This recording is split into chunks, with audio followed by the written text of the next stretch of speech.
जय हिंद। मैं हूं परवेज परमार और आप देख रहे हैं एलकेबी हिंदुस्तान। उत्तर प्रदेश में 2027 के विधानसभा चुनाव को लेकर तैयारियां जोर शोर से चल रही है। सहारनपुर में भी तमाम राजनीतिक दल अपने अपने स्तर से तैयारी कर रहे हैं। जहां बीते दिनों कांग्रेस सांसद इमरान मसूद के बयान को लेकर काफी चर्चाएं हुई, उसके बाद सहारनपुर में एआईएमआईएम के राष्ट्रीय अध्यक्ष असदुद्दीन ओवैसी की एंट्री के बाद सहारनपुर की सियासत में गर्माहट महसूस की जा रही है। तो हमारे साथ समाजवादी पार्टी के वरिष्ठ नेता फराद आलम गाड़ा जी मौजूद हैं, जिनसे जानकारी हासिल करेंगे इस पूरे सियासी घटनाक्रम को लेकर इनकी क्या राय है। सबसे पहले तो फराद भाई, आपका स्वागत है। आपका बहुत बहुत स्वागत, आपका भी बहुत बहुत धन्यवाद। फराद भाई, आपका गठबंधन कांग्रेस पार्टी के साथ 2024 के लोकसभा चुनाव में हुआ था। उसके बाद इंडिया अलायंस की जितनी भी मीटिंग होती है उसमें आपकी पार्टी की भूमिका महत्वपूर्ण रहती है। लेकिन समाजवादी पार्टी को सहारनपुर में कांग्रेस सांसद की ओर से लगातार चुनौती मिल रही है।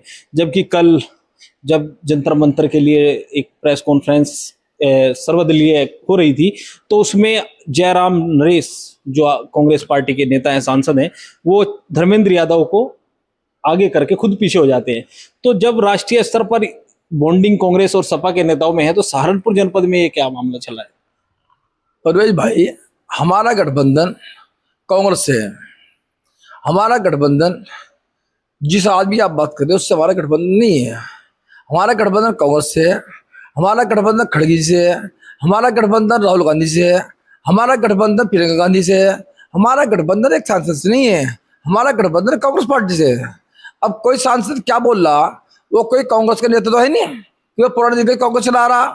अब जब एक जिला एक नगर पालिका चेयरमैन के लिए वो कांग्रेस छोड़ के बहुजन में जा सकते हैं, फिर वो बहुजन छोड़ के समाजवादी पार्टी बन सकते हैं, समाजवादी पार्टी छोड़ के फिर कांग्रेस में जा सकते हैं। तो उनकी कोई अपनी विचारधारा नहीं है। और जिस तरह से मैं अभी कहा मैंने, आप ये बताइए, सांसद साहब हैदराबाद के चक्कर क्यों लगा रहे हैं? हैदराबाद में जाकर इतने बैठक क्यों दे रहे हैं? क्योंकि बड़े मियाँ ने छोटे मियाँ की डील भारतीय जनता पार्टी से करने का काम किया और ये सब भारतीय जनता पार्टी को फायदा पहुंचाने के लिए काम कर रहे हैं। बड़े मियाँ कौन है? बड़े मियाँ जो अभी सहारनपुर आए थे, सहारनपुर जो अभी प्रोग्राम कर गए, वही तो बड़े मियाँ हैं। वो बड़े मियाँ जहां जहां भारतीय जनता पार्टी लोकसभा में चुनाव हारी, वहां ही वो प्रोग्राम कर रहे हैं। जहां भारतीय जनता पार्टी के एमपी हैं, वहां प्रोग्राम क्यों नहीं कर रहे? और जहां जहां भी समाजवादी पार्टी या आपका दूसरी पार्टी सेकुलर पार्टियां हैं, उन्हीं को कोसने काम करते हैं। जो पार्टी भारतीय जनता पार्टी का हाथ मिला लेती है, उनके खिलाफ वो एक शब्द बोलते हैं। नीतीश कुमार जी के खिलाफ एक शब्द बोलते हैं, नायडू के खिलाफ एक शब्द नहीं बोलते हैं। वो बोलते हैं अखिलेश यादव के खिलाफ बोलते हैं, वो बोलते हैं ममता बनर्जी के खिलाफ बोलते हैं, वो बोलते हैं लालू प्रसाद यादव के खिलाफ बोलते हैं। जो भाजपा का हाथ मिला लेगा उसके खिलाफ बड़े मियाँ जी नहीं बोलेंगे। और एक चीज मुझे और बताइए, बड़े मियाँ जहां जहां भी जाकर चुनाव लड़ते हैं, वहां मुसलमान विधायकों की संख्या बढ़ रही है या घट रही है? ये सोचने का विषय, इसको जनता देख रही है कि ये क्या कर रहे हैं। वो कह रहे हैं कि एआईएमआईएम के समर्थक कहते हैं, और इसके अलावा ओवैसी साहब भी कहते हैं कि दरी बिछाने का काम समाजवादी पार्टी और अन्य राजनीतिक दलों में मुसलमान कर रहे हैं। कहाँ के रहने वाले ओवैसी साहब सांसद कहाँ से हैं? तेलंगाना, हैदराबाद। वहां उनका गठबंधन किसके साथ था? वहां उनका गठबंधन किसके साथ था? वहां वो दरी किसके लिए बिछा रहे थे? अपने आप तो दरी वो वहां कांग्रेस के लिए बिछा रहे थे, और उत्तर प्रदेश में आकर कांग्रेस गाली देंगे, समाज पार्टी गाली देंगे, वहां दरी बिछाएंगे और यहाँ आकर जुमलाबाजी करेंगे। तो अब मुसलमान समझ रहा है इनकी जुमलाबाजी में आने वाला नहीं है। तो आपको लगता है कि उनकी यहाँ पर जो है आए हैं, सभा करी है, भीड़ काफी जुटी है, उसके बाद एआईएमआईएम के कार्यकर्ता कह रहे हैं कि इस बार समाजवादी पार्टी का सहारनपुर से सुपड़ा साफ हो जाएगा? कौन करेगा? ओवैसी साहब, आप एक बात तो बताइए, मैंने एक सवाल यही तो किया आपसे भी है। मैंने कहा जहां जहां अब से पहले वो बिहार में गए, बंगाल में गए, वो जहां जहां गए वहां मुसलमानों की संख्या विधायक घटी या बढ़ी? जहां मुसलमान हैं, जहां मुसलमान प्रत्याशी लड़ते हैं, जहां भारतीय जनता पार्टी हारी है, वहीं वो प्रोग्राम क्यों कर रहे हैं? जहां आपका भाजपा एमपी है, जहां भाजपा एमपी जीतते हैं, वहां प्रोग्राम क्यों नहीं कर रहे?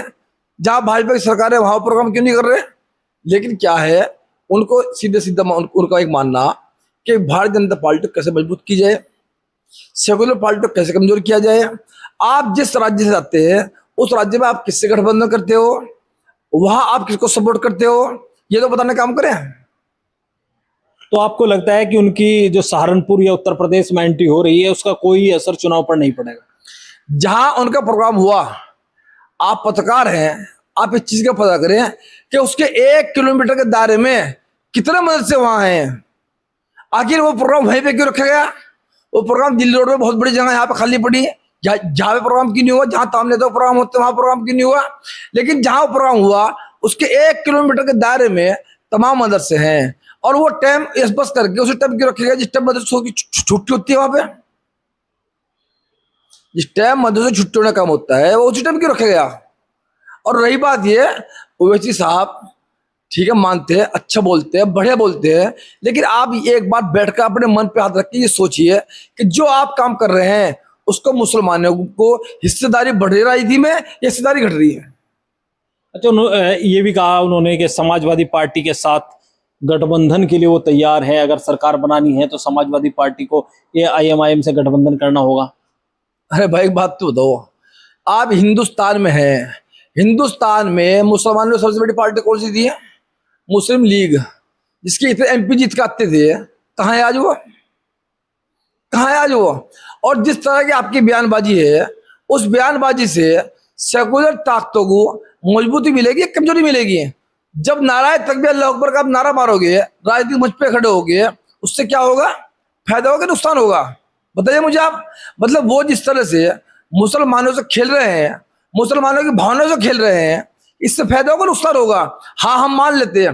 वो महाराष्ट्र में एक बहुत बड़ी रैली हुई थी, वहां आप रैली करी, महाराष्ट्र में क्या हुआ? बिहार में क्या हुआ? बंगाल में क्या हुआ? आप हम ये तो पूछ रहे हैं कि मुसलमानों की इनके आने से राजनीति में हिस्सेदारी बढ़ रही है कि घट रही है? ये जवाब दें। तो आपको लगता है कि असदुद्दीन ओवैसी की एंट्री कहीं ना कहीं मुस्लिमों की तरफ से भी धार्मिक रूप से कट्टरवाद की एक वो दे रहे हैं संकेत? देखिए, एक बात सुनिए, जब यहाँ पे एक बंटवारा हुआ और उस बंटवारे में जिन्हें वहां जाना था वो वहां चले गए, जिन्हें यहाँ जाना था यहाँ चले गए। मैं बार बार एक बात कहता हूँ, हम मुसलमान हैं, इस बात का फख्र है। जो हमारे हिंदू भाई वो हिंदू हैं, उन्हें इस बात का फख्र है। हम यहाँ हिंदू मुसलमान एक दूसरे का हाथ पकड़ कर ही हम चल सकते हैं। हम अलग अलग चलेंगे तो कहीं ना कहीं हिंदू को भी नुकसान होगा और मुसलमान को भी नुकसान होगा और इंडिया को भी नुकसान होगा। इसलिए ऐसी ली ना पड़े कि जिससे हिंदू मुसलमान आपस में दरार पड़े। ऐसा काम करे कि जिससे हिंदू मुसलमान मिलकर चले। आपकी पार्टी पर उन्होंने आरोप लगाया कि केवल समाजवादी पार्टी का जो यादव वोट बैंक है या अन्य वोट बैंक है वो भारतीय जनता पार्टी के साथ चला जाता है और मुस्लिम सपा के लिए दरी बिछाता है। बालिस्टर जी का जो मैथमेटिक्स है वो बहुत कमजोर है। कितना मुसलमान है यहाँ पे? लगभग 17-18%। 20% मान लो, और 20 का 20% जो है वोट आप समाजवादी पार्टी दे दो, और समाजवादी पार्टी टोटल वोट कितना मिल रहा है? 40%। तो कहां से आ रहा है? ये हैदराबाद से आ रहा है क्या? या बंगाल से आ रहा? या महाराष्ट्र से आ रहा? कहां से आ रहा है? उन्हें को अपना मैथमेटिक्स जो है वो ठीक करें। तो आगे क्या रणनीति समाजवादी पार्टी की अब रहेगी? समाजवादी पार्टी का जो इंडिया अलायंस है कांग्रेस से और अन्य दलों से, वो हमारा मजबूत है।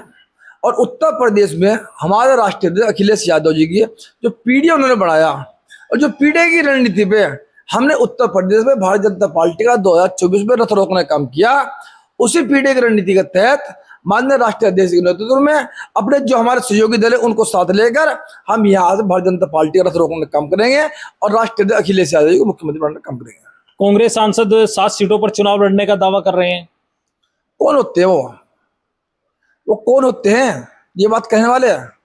ये बात राहुल गांधी जी कहें, ये बात खड़गे जी कहें, ये बात प्रियंका जी कहें, जो वो कहेंगे, जो हमारे राष्ट्रीय अखिलेश यादव जी कहेंगे, समाजवादी पार्टी का कार्यकर्ता एक नेता मानने के लिए तैयार है। साथ में परिसीमन करा 21 सीट करा दो, 21 की 21 दे दो, वो भी हम मानने तैयार है।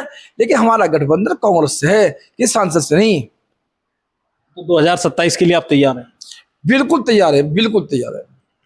तो समाजवादी पार्टी के वरिष्ठ नेता फराद आलम गाड़ा जी हमारे साथ मौजूद थे, जिनसे हमने बीते दिनों सहारनपुर जनपद में घटे सियासी घटनाक्रम को लेकर चर्चा की। इस वीडियो में बस इतना ही। आगे के अपडेट के लिए बने रहिए LKB हिंदुस्तान के साथ। जय हिंद।